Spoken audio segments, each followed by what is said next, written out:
Hi there, self-lovers. It's Katie here, your self-love coach and the founder of the School of Self-Love. Welcome to my office. So this week's love note, I thought that I would share a little story with you that came from a coaching call I did with a client last week. This I think could be very familiar to you, so yeah, hear me out. She had some trouble making decisions. Sounds really simple, right?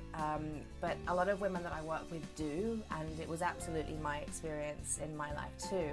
I think when we have a sense that we don't know ourselves, it's really hard to make decisions, because if we don't know who we are, we don't really know what we value, we don't know what we desire.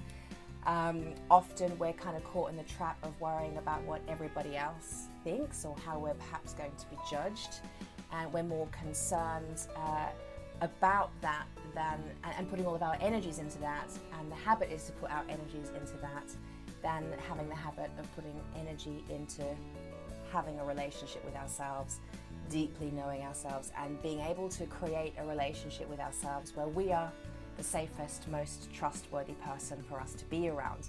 You know, when you have that relationship with yourself, you can trust your decisions, and you can kind of mind your own business and not worry so much about what anybody else is going to think.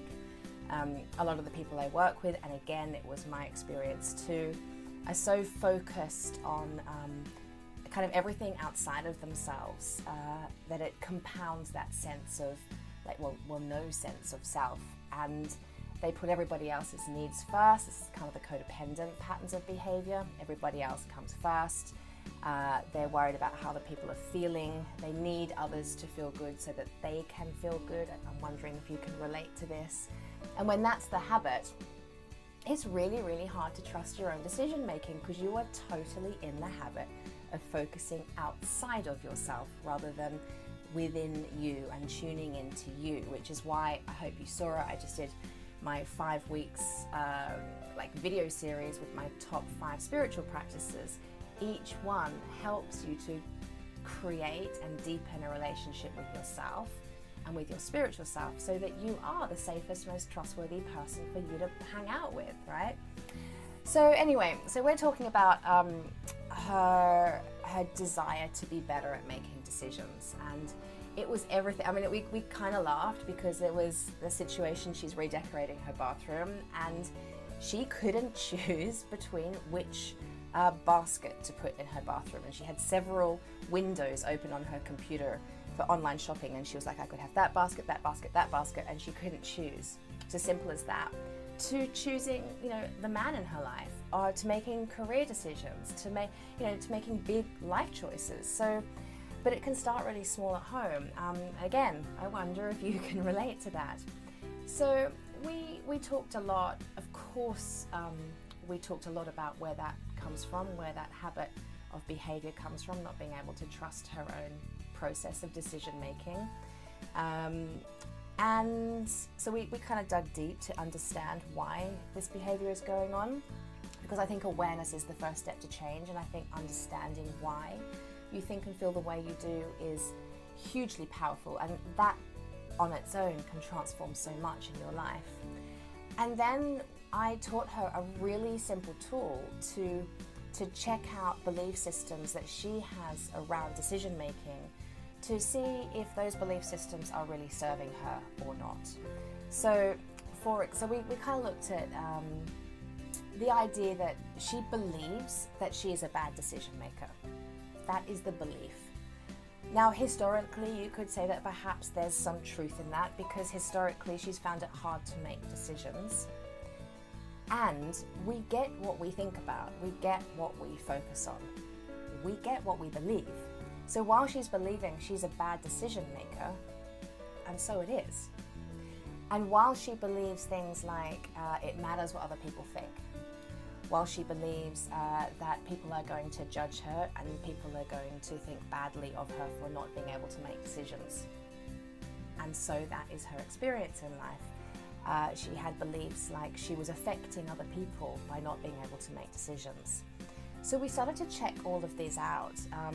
Interestingly, we started to discover that she was also affecting other people by not making decisions, right? So there's like a 3 or 4 step line of questioning that I want to introduce you to.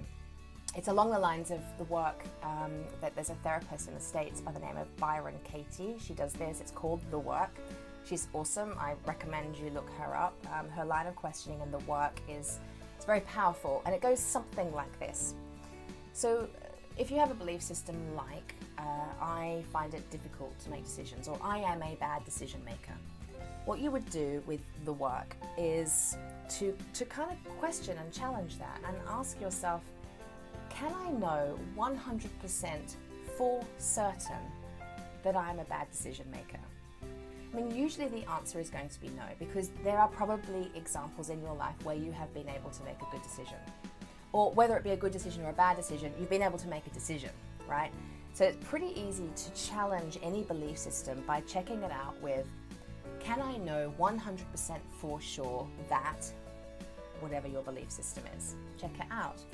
If the answer is no, I can't know 100% for sure, even if the belief system is so deeply rooted you're at like 98%, you've still got 2% there that can't know for certain that it's true. So no is the answer. And then you ask yourself, how does it make me feel when I believe whatever the belief system is? So she would answer, how does it make me feel when I believe I can't make decisions? Well, I feel sad, I feel frustrated, it makes me angry, like lots of really tough feelings. How do you desire to feel instead would be the next question you'd ask yourself. Well, I desire to feel light and easy and free when it comes to decision making. I desire to feel confident and empowered when it comes to decision making, right? So that's how she desires to feel instead. Already we're focusing on what she wants and not what she doesn't want, okay? We get what we focus on. So now we know she desires to feel light and free and easy and empowered when it comes to decision making. So the next question is, what do I need to believe to have that experience? What do I need to believe to feel light and free and easy and empowered around decision making? I need to believe that I'm a great decision maker. I need to believe that it won't matter to anybody else what my decisions are. I need to believe that I can mind my own business and not care what anybody else thinks around my decision making. I need to believe that my inability to make decisions actually affects people more than me making decisions. I need to believe that I can trust myself. I need to believe that my decisions are safe. I need to believe that whether I make a good decision or a bad decision, I'm learning in the process. It's an opportunity for personal growth. Do you see where I'm going with this? So she could come up with so many different beliefs that support her to be empowered to make a decision that makes her feel light and free and easy and empowered. Because, we don't know what's true. She was deciding that she's a bad decision maker. She was deciding that other people really cared about her decisions. Other people would be really affected by her decisions.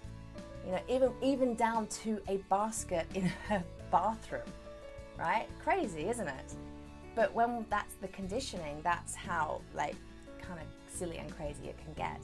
So really today's takeaway for you is to challenge your belief systems. If you struggle to make decisions, then this is a really good example for you.